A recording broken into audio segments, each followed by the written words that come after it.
மக்கள் டிவி நேயர்கள் அனைவருக்கும் திருவண்ணாமலை ஆனந்தாழ்வாரின் இனிய வணக்கம். நிறைய ஆன்மீகம் அறிவியல் சார்ந்த விஷயங்களை பேசிக்கிட்டு இருந்தாலும் ஆலயத்துலேயும் யூஸ் பண்ணணும், வாஸ்துவையும் நிவர்த்தி ஆகணும். ஆனால் நான் வீட்டில் யூஸ் பண்ணேன், அதுக்கு முக்கியத்துவம் கொடுக்க மாட்டேன். அப்படி ஒரு பொருள் இருக்குது. அந்த பொருளை நம்ம எந்திரிச்ச உடனே பார்க்குறோம், ஆனால் அதற்கு முதன்மைப்படுத்த மாட்டேங்கிறோம். காரணம், சில செயலியில் அது வந்துருச்சு. என்ன நீங்கள் வர வர புதிர் போகிறீங்கன்னு நினைக்கலாம். ஆம், நாட்காட்டி. இன்றைய காலண்டருடைய தூய தமிழ் பேர் நாட்காட்டி. நாட்காட்டிக்கும் வாஸ்துக்கும் என்ன அப்படின்னு பார்த்தீங்கன்னா, கோயிலில் எப்படி பயன்படுத்துகிறாங்கன்னு சொல்லிடுறேன். நீங்கள் எந்த கோயிலுக்கு போனாலும் மூலஸ்தானம் கருவறையில் இல்லாட்டினா கூட கருவறைக்கு முன்னாடி இருக்கக்கூடிய அர்த்த மண்டபத்தில் கண்டிப்பாக காலண்டர் இருக்கும். இது எதுக்கு? இறைவன் தான் நாள், நட்சத்திரம், திதி, கரணம்லாம் குறிச்சவன். அப்புறம் எதுக்கு அங்கே காலண்டர் இருக்குது அப்படின்னா, இந்த காலண்டரில் நம்மளுடைய நாட்களை மட்டும் இல்லை, ஒவ்வொரு நாளும் நல்ல நேரம் இருக்குது. உன் வாழ்க்கையை மனிதா நீ நினைச்சால் எல்லாம் நல்ல நேரம் உணர்த்த கொடுக்கறதுனால தான் அதுக்கு நாட்காட்டின்னு பேசான். நாளிகை அப்படின்னா, அந்த நாளிகை பற்றி ஒன்று சொல்கிறேன்.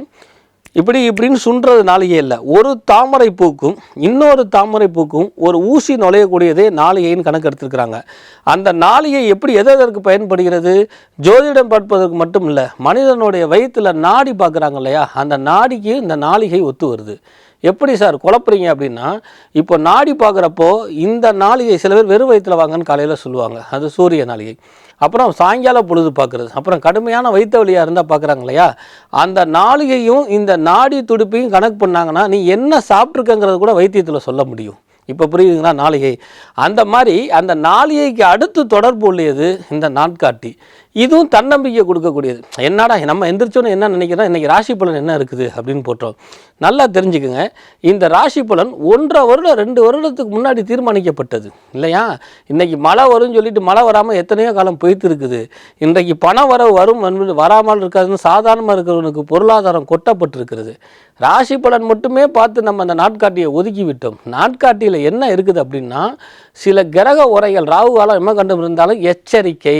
ஆனால் நீ அதில் முடங்கி விட முடியாது, தாண்டி செல்லலாம். அதனால தான் கூட ராகு பவன் என்ன செஞ்சார்னா 7:30 to 9 1.5 மணி நேரம் தான். அந்த 1.5 மணி நேரம் கடந்த பிறகு எல்லாமே ஃபாஸ்ட்டாக நடந்துடும். அந்த மாதிரி ஒவ்வொரு கிரகத்தினுடைய விஷயம், கிரகத்தினுடைய அமைப்பு, இதையெல்லாம் நாட்காட்டி என்ன செய்யுதுன்னா மனிதனுக்கு தன்னம்பிக்கையை கொடுக்குது. இந்த நாட்காட்டி வாஸ்துக்கு எப்படி சார் ஒத்து வரும் அப்படின்னு பார்க்கும் பொழுது, அந்த காலத்திலாம் பார்த்தீங்கன்னா தெருவில் பார்த்திங்கன்னா மணிக்கூண்டுன்னு இருக்கும். இந்த மணிக்கூண்டு இருக்கிறப்ப ஆக்சிடென்ட் நிறைய கிடையாது. இன்றைக்கி மணினா என்னன்னு கேட்குற அளவுக்கு இருக்குது. இதை பற்றி சிறப்பு நிகழ்ச்சியில் சொல்கிறேன். அதே போல் ஒவ்வொரு வீட்லேயும் நாட்காட்டி இருக்கும். அந்த நாட்காட்டியில் தெய்வ படங்கள் இருக்கும். அதுக்கு சந்தன குங்குமம் வச்சு பூ போடுவாங்க. அப்போ நீங்கள் எல்லா காலண்டருக்கும் அதை செய்ய சொல்கிறீங்களா அப்படின்னா, தெய்வத்தை எந்த ரூபத்தில் வேணால் வழிபடலான்னு சாஸ்திரம் சொல்லியிருக்குது, பெரியவர்கள் சொல்லியிருக்கிறாங்க. நீ எந்த விதத்தில் நோக்குறாயோ அந்த விதத்தில் அது. உதாரணமாக இன்றைக்கி அறிவியல் சார்ந்த விஷயத்தில் என்ன சொல்கிறாங்க அப்படின்னா, தூங்கி எழுந்தவுடனே உங்களை 2 கைகளையும் தேய்த்து விட்டு பாருங்கள் அப்படின்னு சொல்கிறாங்க. ஒரு வகை வெப்பமான சூடை இந்த கண்ணு, குளிர்ச்சியான கண்ணு கிரகரிச்சிக்கும். ஏன்னா கண்ணை மூடியே இருக்கிறோமா, அப்போ அது குளிர்ச்சி ஆயிடுதா, இந்த கையில் சூடு தேவைப்படுதா அப்படின்னு எப்போ சொல்கிறாங்கன்னா, ஜெர்மன் விஞ்ஞானி இப்போ சொல்கிறாங்க. அந்த காலத்தில் பாட்டிலாம் என்ன சொன்னாங்க தெரியுமா? உன் கையில் தாண்டா லட்சுமி இருக்குது, தூங்கி எந்திரிச்ச உடனே உன் கையை பாரு, இயற்கையை பாரு, தெய்வத்தை பாரு, முகம் பார்க்கும் கண்ணாடியை பாருன்னு சொல்லியிருக்கிறாங்க இல்லையா? இப்போ ஞாபகத்துக்கு வருதா?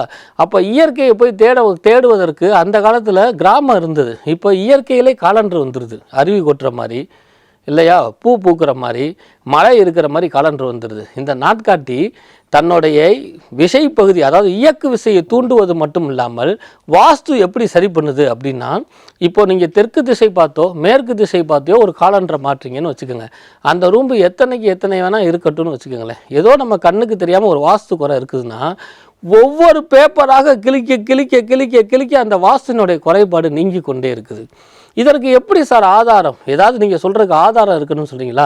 இன்றைக்கி வீடு கட்டும் பொழுது பார்த்திங்கன்னா வாஸ்து நாள்னு சொல்லி பார்க்குறோம். அந்த பூமி பூஜை பண்ணுறப்ப அந்த வாஸ்து நாளே காலண்டரை பார்த்து தான் தெரிஞ்சுக்க முடியும். அந்த காலண்டரில் வாஸ்து புருஷர் கண்திரை புத்தரம் அப்படின்னு போட்டிருக்கும்.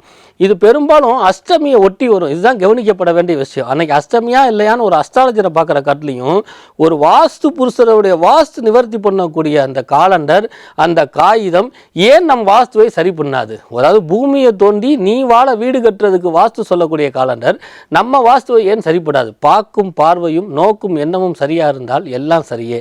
அதனால தான் அந்த காலத்துலாம் கல்யாணத்துக்கு சீர்வரிசை வைக்கிறப்போ அரிசி, பருப்பு, பீரோ, கட்டில், பாய், தலகாணி, நாட்காட்டி வச்சாங்க, காலண்டர் வச்சாங்க. இன்றைக்கும் பார்த்தீங்கன்னா பெரிய பெரிய புஸ்தக கடையில் இந்த வருட காலண்டர் டிசம்பர் முடிய போகுதுன்னா கூட அந்த வருட காலண்டர் விற்பாங்க. ஏன்னா கல்யாண சீர்வரிசையில் நாட்காட்டி வைக்கிறது.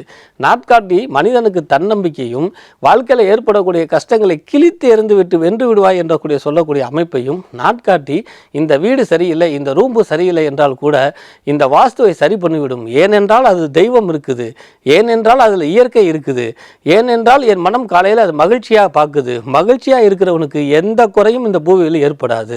சார் வாஸ்துப்படி தான் இருக்குன்னா பூமியே இருக்கவே கூடாது. அப்போ அந்த பூமியே இருக்கக்கூடிய அந்த வாஸ்துவை ஏதாவது குறைகள் இருந்தால் திருத்தக்கூடிய நாட்காட்டியை நீங்களும் உபயோகமாக பாருங்கள்.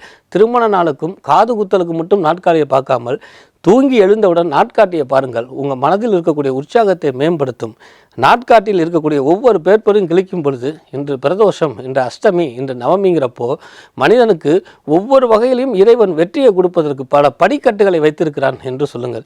இது கூடுதலாக நாட்காட்டி வருடத்தை குறிக்கும் அப்படின்னு தான் சொல்லுவோம். மாதம் நாள்லாம் சொல்ல மாட்டோம். இதற்குண்டான ஒரு ஆலயம் சொல்கிறேன்.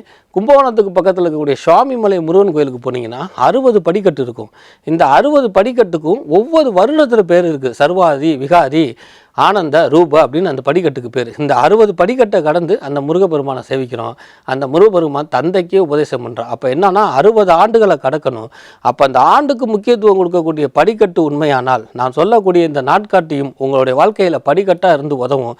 அந்த நாட்காட்டியை அலட்சியப்படுத்தார்கள். அந்த நாட்காட்டியில் உங்களுடைய பூச்சை புண்ணுங்கள் அடுங்கிற அளவுக்கு பார்த்து கொள்ளாதீர்கள்.